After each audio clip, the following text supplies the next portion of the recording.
te ilaza fotsiny hoe haiko fa ny ankamaronareo dia manana zavatra amin'ny fiainana izay tena nandratra anareo. Manana irifiriny amin'ny lasinareo dia manana zavatra marary mitranga amin'izao nareo dia efa diso fanantenana dia nanana fiandrandrana sy fanantenana potika fa tena te ampahery anareo afa. Andriamanitra no vaolanareo dia mety mahatsiaro efa tena diso fanantenana tamin'ny ihany koa nareo satria nangataka karazan-javatra taloha nareo na nivavaka ao amin'izany zavatra any dia tsy azo nefa ilay izy dia hitanareo zao ny lalan'Andriamanitra any tsy voatery ho lalantsika foana dia ny fotoanany ihany koa tsy voatery fotoanantsika. Dia za zany eto, za zany tena mahatsiaro hoe mila mampahery anareo fa Andriamanitra no vaolanareo dia ny teny no vaolanareo. Zany tsy resaka mangataka an'Andriamanitra hanampy anareo, resaka fianarana ny teniny zany. Satria raha tsy mahay tenin'Andriamanitra ianao dia tsy ho hainao koa ny fomba an'Andriamanitra. Io Jesosy hoe zany lalana sy famarinana ary fiainana. Tsy misy mankany amin'ny ray afa-tsy amin'ny lalako. Dia ampahitsiana za zao nahita nandritra ny fianarana lalan'ny tenin'Andriamanitra efa 530 taona dia hitako fa ny Baiboly tena manana valiny hatramin'ny olana madinika rehetra ananantsika. Tena manana ny valiny ho an'ny olana rehetra mihitsy izy izay anananao dia samy teny hafa ninninona mihitsy mitrangy amin'ny fiainanao. Ny fankatoavana an'Andriamanitra no valiny amana izay olana rehetra anananao. Ny fankatoavana an'Andriamanitra no amahany olana rehetra izay anananao. Andriamanitra tsy mba manery anao anao ninninona amin'ny teniny zany na koa hoe ametraka zavatra ao ataonao na tsy ataonao am-ponao ao fa tsy teny zany mantsy aloha ny fomba tsara indrindra izay ahasoa anao. Fa raha za zao dia tena miangavy mba tsy hiala mihitsy nareo fa miezah mandroso foana. Avelao Andriamanitra hanasitrana ny ferinao. Hitombo kristianina matotra izay tadavin'Andriamanitra aminao marina. Matetika sika mila miala amin'izay heverintsika fa tadavintsika sy ilaintsika dia mila mangataka an'Andriamanitra sika hoe inona no afaka ataontsika ho an'ny hafa. Za mino fa ny fahazonan'ny olon-kafa dia isan'ny fanasitranana ny fiainantsika manokana. Afaka atao amaina ve zany? Ka ampianatra zao fianarana zao amin'ny herinandro dia ny herin'ny fisainana avy amin'ny boky zany ilay hoe herin'ny fisainana. Ary ny marina zany dia fampianarana ny olona fotsiny isaina. Nanoratra boky hafa koa hoe Sahan'ady saina 10 taona lasa. Nampianatra ny olona fomba fisaina. Zay mitondra ho amin'ny sehatra 12 manokana fa ity boky ity somary hafa kely amin'ilay Sahan'ady saina amin'izany mantsy resaka kokoa eto mikasika fisainan-javatra fanahinina. Manalay antsika hoe fianarana misaina. Dia ny marina fa kana fotoana isan'andro mety amin'ny maraina zany hitako fa ny maraina tsara indrindra satria manomboka ny andronao tsara zany. Satria afaka atao amin'ny fotoana rehetra ihany koa zany. Maka fotoana hipetrahana, hisainana zavatra atao fananiana dia avozy ny sainao. Aoka ny ten'Andriamanitra ny toetra betsaka ao anatinareo dia anatin'ny fisainanareo dia aoka izany fomba fisaina vaovao zany no lasa fahazarana ka rehefa misy zavatra mitranga eo amin'ny fiainanareo dia anao hetsika hafa mihitsy ianareo amin'izany. Tahaka ny malariva zao iray amin'ny herim-pisainana izay ampaherezanay ny olona. Ny fisainana mikasika fisainana dia miteny mafy mandrapahatonga izany misombina ao aminao mihitsy ny hoe afaka manao izay rehetra ilaina atao koa amin'ny alalan'i Kristy ilay mampahery ahy. Afaka miatrika izay entin'ny fiainana rehetra eo amin'ny alalan'i Kristy mampahery ahy. Rehefa misaina tahaka izany ela be ianao dia rehefa manana zavatra mitranga ianao izay tsy nandradrainao, zavatra izay mety mandiso fanantenana na mahatezitra anao. Dia raha tokony ilaza hoe tena tsy vitako tsony mihitsy kosa zao e. Ny zavatra voalohany izay holazainao avy ao an-tsainao ao. Afaka manao izay rehetra ilaiko atao amin'ny fiainanao amin'ny alalan'i Kristy ilay mampahery ahy. Ka raha vao tonga eo amin'ny 5 amin'ireo fisainana 12 sika. Zany hoe mahay manao ny zavatra rehetra amin'ny alalan'i Kristy ilay mampahery ahy. Andriamanitra tia tsy misy fepetra. Tena manandanja maniry ao anareo izay hoe vao tia ny fianaranao voalohany dia ho vitako daholo anie ny antsipiriandreo raha ny marina aloha tsy ho vitako zany. Zany no iraketanay izao afatra izao. Zany indray tsy hiaina amin'ny tahotra izany. Sarotra tao ho tezitra. Za tena aingana mamela heloka. Za tia olona sady tia manampy azy ireny. Zany zao zavatra izay tena tiako andaniana fotoana kokoa satria raha za manokana tena mahita fa ny fianarana amin'ity olo-kafa tena iray amin'ny zava-dehibe manan-danja indrindra zay afaka ataontsika. Sika tsy tokony anadiny mihitsy hoe Jesosy nilaza hoe didy vaovao nomeko anareo dia mba hifankatsiavanareo tahaka ny tiavako anareo ihany koa. Fa zany no amantarany olona rehetra fa mpianatro ianareo. Dia toy ny hoe amaranako an'izay nolazaiko mikasika amin'ny fitiavana ny olo-kafa dia tia hampahery anareo mba hisafidy olona 3 fantatrao na zay atrehanao foana amin'ny fiainana. Misafidiana olona 3 isan'andro rehefa tsy mahita olona tsony ianao dia very indray amin'ireo 3 voalohany. Dia isan'andro mipetraha ianao dia mievera zavatra iray izay tianao mikasika ireo olona ireo dia teneno amin'ny feo mafy zany. Ataonao intelo na inefatra isan'andro zany. Ny andro manaraka makandray olona 3 hafa. Zavatra ray, tsy maintsy mba misy zavatra ray kosa everinao isaky ny olona ray fantatrao. Dia sika rehetra malala fa ny marina sika. Tsy manandrana akory, tsy tokony anao zao akory sika hoe misaina mihoatra ny zavatra ray zay tsy mety amin'izy ireo sika. Zay tsy tiantsika. Dia hita koa fa rehefa tianao zao zavatra zao tamin'ny fomba an'Andriamanitra dia tena mila manao zany fanahiniana. Za tsy mandry zany ho tonga ho azy zany, fa mila manao fanahiniana. Matetika za mihitsy ny manao ny kafeako ny maraina. Zay saika ataoko raha vao mifoha mihitsy manasantareko dia miborosy nify. Dia manatsoaka ny telefoniko mitondra zany miaraka amiko satria hainy tompo fa raha vao misy miantso dia tsy maintsy raisiko zany. Tahaka anareo rehetra ihany. Eo ampanamboarako ny kafeako saika imbetsaka isa maraina. No misy fisainana maro tonga ao an-dohako mikasika olona maro.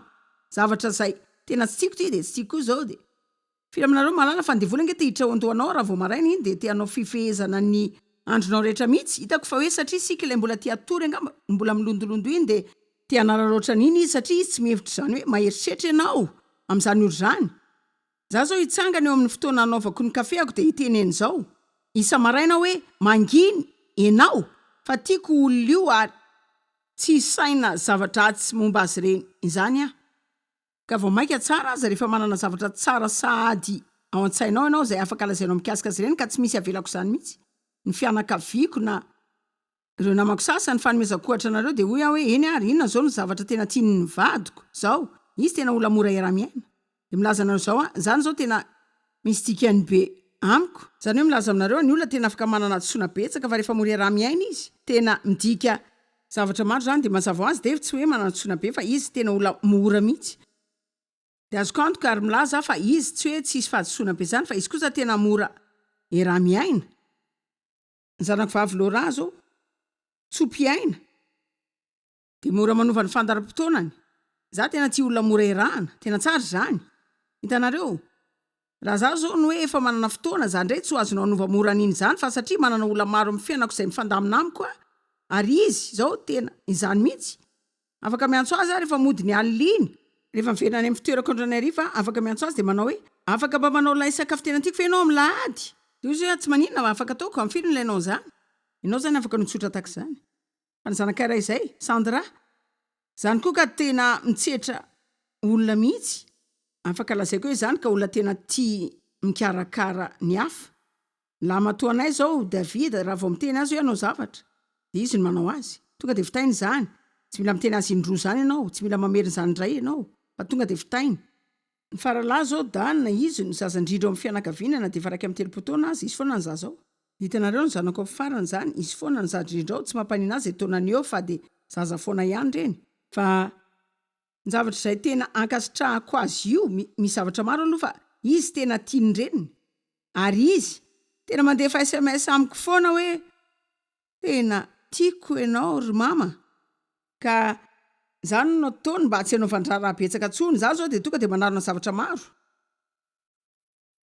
Ary hitako hoe hainy zany dia zany no hanaovany an'izany fa izy koa aloha dia tena feno fiarovana mafy ahy ary tena mampanokana mihitsy zany. Dia zany mampisaina any amin'ireo namana sasany ampiasana koa izay miara-mivoyage aminay Maître Speny, Maître ilay ety ambony ety dia nivady no assistante administrative. Hitanareo za matoky azy ireo ary tena mahafinaritra zany hoe manana olona azo itokisana amin'ny fiainana zany. za tsy mba manazany hoe izy ireo de iresaka ny ambadikany na ilazalaza zavatra zay tsy tokony olazaina koromomba ka manao zay anomezana ohatra anareo fotsiny ny am'izay fitondranareo zay olona fantatrareo maka fotsiny 3 isan'andro de midadava zavatra tsara saina mikasika azy ireo fa raha manao zany mandritra ny fotoana lava ianao raha misaina zany fisainam-pitiavana zany de na de manao zavatra zay mahasosotra anao azy izy zay mety hoe atezitra anao ianao zany eo efa tena feno zavatra tsara mikasika azy de mora kokoa ny amelanao zany andeha any afaka ataontsika maina ve zany averitsika hoe hevitra tsara zany Joyce za koa anao zany eny ary de zao teresaka aminareo ny amin'ny laharana fahenina matoky an'Andriamanitra tanteraka tsy misy tokony anaiko ny am'zany mila mianatra matoky an'Andriamanitra sika de mijanona amin'ny fanaovana kajikajy sy ny fanahin-javatra eny de tiako tonga eo amin'ny teboky nareo izay ny ovaliny automatika ny olonanareo de hoe matoky an'Andriamanitra ka raha vao manana olana ianao tsy misy zavatra hafa zay ho ataonao alohan'izany ny asetrinao zany voalohany de hoe matoky azy eninareo ve fa misy asa efa tsy ataonao sahady zany matoky azy matoky azy anampiay azony zao azao ka navera zao de anome tsara koa izy matoky an'Andriamanitra eninareo ve hiakatra indray ny vidinetana androany matoky an'Andriamanitra nahazo taritra ratsy avy tamin'ny mpitsabo matoky azy manana hevitra ny voaka kely sika rapitso ho avy ny orana matoky azy tena mahagaga ny afaliana afaka no azonao rehefa mianatra ny matoky an'Andriamanitra ianao hoe tsy hitako zay atao amin'izany fa feno fanahina foana zao mety tsy lazy zany tsony ianao za zao itenanareo tahaka ny reny androany za tena hipetraka eto mihitsy zao de tena ampianatra anareo zany hoe fisainana izany ianao mety tsy teny tsony hoe za tena be fanahina fa hoe ianao hoe za tsy manahy matoky azy tanteraka amin'ny fiainako manina moa ny manahy tsisy antony lako zany ny any vitan'izany de ny mampalemy tenako sady tsy manova zavatra kory zany ny fanahina tahaka nipetraka moseza vato de mandio foana ihany isan'andro fa miazona anao zany fa ianao zany tsy afaka makaiza akory ny afaran'izany de ianao tafajanona teo amin'ilay ny ainganao ihany na de ariva aza ny andro de tahaka izany mihitsy ny fanahina tena mampijaly ianao zany koa ny mamparary ianao tena tsy mahatsara ny fahasalamanao mihitsy zany fa na dia tiana milaza fa ny 7 isanjato ny aretina rehetra saiky mifandray amin'ny fisainana diso daholo zany tsy midika hoe rehefa matanana zany tsy mitombona zany tsy midika hoe tsy tena misy akory lay retina zany fa Andriamanitra tsy nanao tsika ambany zany karazana sasaina zany de hoe hiasa saina mahita fa ny andro mafy anaovana asa vatana tena afaka ny asalama mihitsy fa ny andro ray feno fanahina sy ady saina mety tena areraka anao tanteraka sy tena amelanao ho malemilemy mihitsy zao Baiboly milaza hoe aza manany amin'ny apitso aza manany amin'izay hoaninareo na hoe inona no sotronareo na zay tafinareo fakatsao aloha ny fanjakan'Andriamanitra sy ny fahamarinany de ho ampino anareo zany zavatra rehetra izany aza mandany andro anany amin'ny apitso zany nahoana satria ny apitso ihany no anazay olany amin'izany isan'andro isika de manana zay afaka atrehantsika fa isaorana izy Andriamanitra manome antsika ny fahasoavana zay ilaina etriana foana zany andro zany any angely no takina tamin'ny Israelita nandritra lalana natao tany anefitra isa-maraina le mofo mahagaga natao hoe mana zay milatsaka avy tany an-danitra fa tsy maintsy nindray andro ihany no angononao ary lazaina izy fa raha vao manankona mihoatra zany de olosy iamaimbo zany de matetika mihitsy ny olona milaza hoe maimbo ny fiainako zao maimbo ny fiainanao raha mandany androany ikajikajina ny apitso ianao mila mianatra matoky an'Andriamanitra sika ahoana ny isan'andro ho ihany aza manao izay kajina ny apitso zany isaory azy ny androany fantary fa zay rehetra ilaina ataonao androany de izy no anomeanao zay ilainao anaovan'izany zao afaka mipetraka eto foana alina ray de ilaza hoe aza manaza de anaika anareo de isaina hoe tena hevitra mety zany fa avy eo ny ankamaronareo de ody mbola anay ihany ka za tena olona tia mampiatra sady mankeo amin'Andriamanitra matetika aho hoe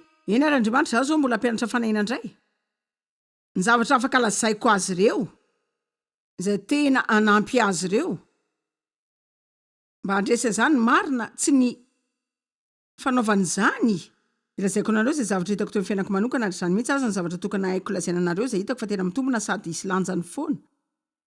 Hitako fa ny fomba tokana zay elantsika amin'ny fanahiana de refisika navitsany teny foana nefa ny farany tsy nahita vahaolana avy tamin'izany mihitsy na de kely monja azy. Mety mila 5 taona ianao amin'izany, mety mila 10 azy. Manantena aloha mba tsy ho ela tahaka izany nareo, amiko za zao nila 7 taona manantena fa mba haranitra noho izany nareo. Fampatsorana tena nahita hoe za mihitsy no mila mamarina izany ho an'ny tenako. Hitako matetika mihitsy fa sika saika feno tena tsika ihany. Hany ka mihevitra mihitsy hoe rehefa tena mihevitra ny olantsika ely sika de hoe anantena ny afeany zany. Fa ny marina de hoe ny ankamaroan'ny fotoana misainy zany sika hoe manan-javatra ho kajiana kanefa de mbola tsy maninina ihany, tena mbola tsy mahay foana sika. Fa ho tsara koa atsika raha mba miandry an'Andriamanitra sika mba tena aneo zavatra atsika. Rehefa tena mino marina sika fa efa nahazo ilay zavatra ilaina ao am-potsika. De ao anatin'izany koa de afaka natoky azy sika. Ndao jerena ny ohabolana 7 de ny 7 ka hatramin'ny 5. Teresaka aminareo anatin'ny minitra vitsy ny amin'izany fiezahana mikajy zavatra zany. Misy aminareo ve mba tena tia mikajy zavatra? Misy olona tena mpikajykajy zavatra ary viato zao. Inona no toko? Za tena mino fa misy demony manokana zay ny rany isan'andro atsika isan'isany de tena mijanony eto mihitsy izy. De mipitsika eo atsofinao eo. Inona zao no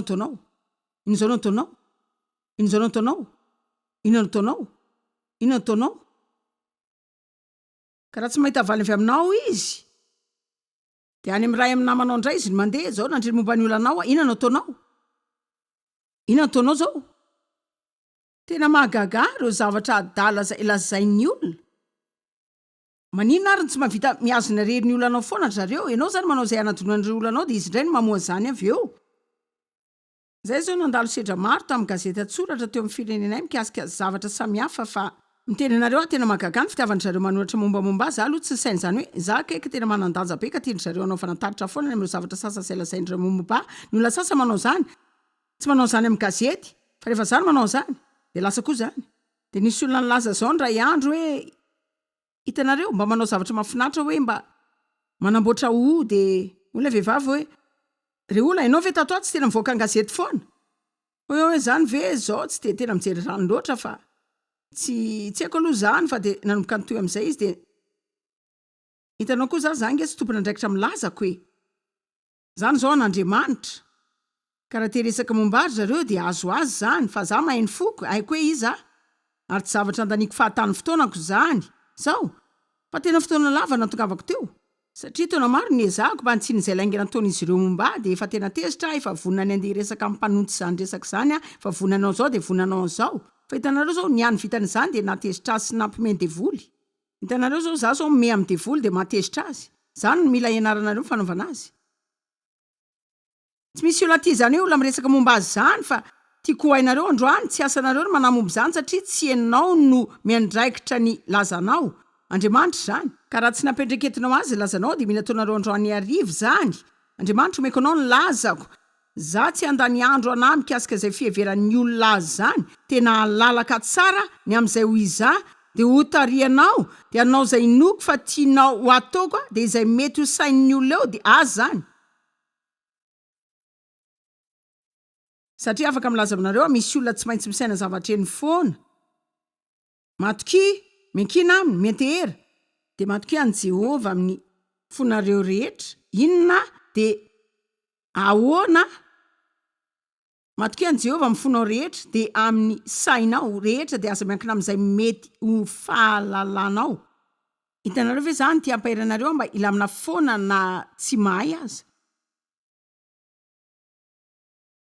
Marina isan'ny fatokinan'Andriamanitra ny tsy fananana valim-panontaniana.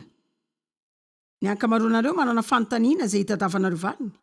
Fa rehefa azonareo zany valin'izany efa tsy mila matoky an'Andriamanitra intsony nareo. Ka raha ao anatin'ny fiainanareo nareo tsy manana valiteny amin'izao ny zavatra nananareo de ny fahafana matoky an'Andriamanitra. Nisy olona anteny andray andro ary saika maheno zao foana zany hoe tena olona miara-miasa aminay mihitsy izy zany. Ary tena olona tena an'Andriamanitra marina. fa amin'ireo tranga sasany izay atranay dia hoy izy hoe hitanao zao tsy misy zavatra hafa afaka ataontsika ankoatra ny matoky an'Andriamanitra.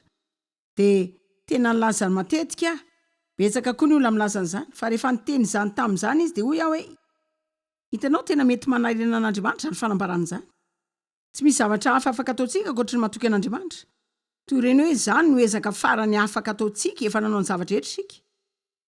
Dia izao sika tavela rery eo amin'izany laharan'izany dia ny atoky an'Andriamanitra ary ratsy tena mino izany hoe izany no tena dikan'izany fa hitako hoe mila miova amin'ny zavatra tahaka izany sika dia mila tena mamantatra hoe ny fahafaha matoky an'Andriamanitra nika tena tombontsoa lehibe izay afaka nanantsika.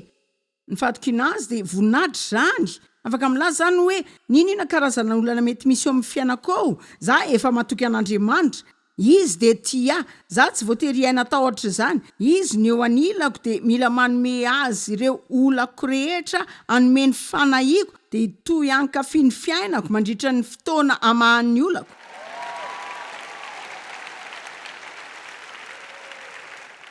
Tsy haiko hoe aiza zao nareo no manana tahaka an'izany. Izany hoe tena ilaza zavatra aminareo. Raha mandre sika hoe misy orinasa ao tanàna ka hoe raha vao mandoa $10,000 ao sika dia afaka alaindry zareo daholo ny olantsika rehetra. Izany aloha efa tena adalantsika mihitsy, fa tena ilahatra mihitsy sika. Dia andoha vola ao mba hanomezantsika ny olantsika rehetra. Ary tena manao izany amin'ny fanantenana tokoa sika dia ilay fanantenana tsy tiana ho diso. Dia tena ho any sika sady anao hoe reto avy ny olako ty dia meko anareo any daholo ireo. Kila $10,000 any amin'izay nareo azafady. Afaka ataonao amin'Andriamanitra malalaka isan'andro zany. Fa ny fomba tokana ahafahana manao izany dia manendry ny tenantsika eo ambany tanameran'Andriamanitra. Baiboly milaza ao amin'ny Petera mikasika ny hoe manetry teny eo ambany tanameran'Andriamanitra mba hanandratany anareo amin'ny fotoan'andro. Dia manaraka io mihitsy milaza hoe apetrao aminy fanahinareo rehetra fa izy no ianareo. Isika tsy afaka mijanona amin'ny fanahin' izany raha mbola mirehary amin'ny saina hoe isika manana fahalalana hamahan'ny olantsika ka raha mbola tsy nikajikajianao zany zao dia ilaza zavatra aminareo ary tsy manao zany aniratsira fa sady tsy miteny ho an'ny olona izay eto ihany koa fa miresaka anareo rehetra izay mijery fahitalavitra amin'izao na miainao amin'ny CD na mijery DVD ianao tsy mahay be ahaferen'ny fiainanao izany.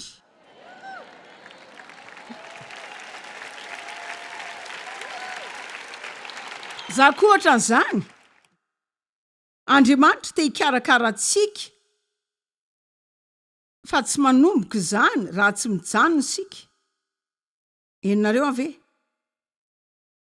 Apetra ho aminy ny fanahinareo rehetra fa izy ihany no anareo hanomboka handray an-tanana antsika izy rehefa mijanona tsy miezaka manao izany isika ka manosokevitra anareo hiala amin'izany manaova mihitsy fialana lehibe amin'izany dia manombo mankafy ny fiainanao.